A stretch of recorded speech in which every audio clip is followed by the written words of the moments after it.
वाह मोहतरमा जी वाह, क्या सीन है। जैसे आपने दबाया वैसे लग रहा है आपने गाय की छान बांध के और गाय से जैसे दूध गारा जाता है सेम से ही अपनी दूध निकाल रही हैं। वाह,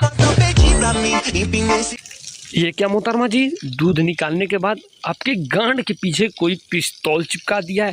देखिए ध्यान से, कहीं आपके गांड में ना चले घुस जाए, और चली जाएगी तो फिर बवासीर का शिकायत भी हो सकता है। तो इस पर कड़ी से कड़ी ध्यान दें और अपने गांड की सुरक्षा खुद करें।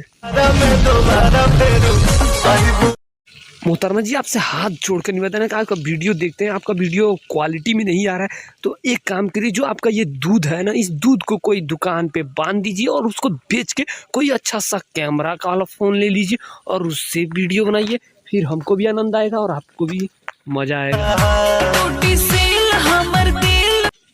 आप इतना एक्सपीरियंस के साथ कैसे हाथ को दिखा रही हैं जैसे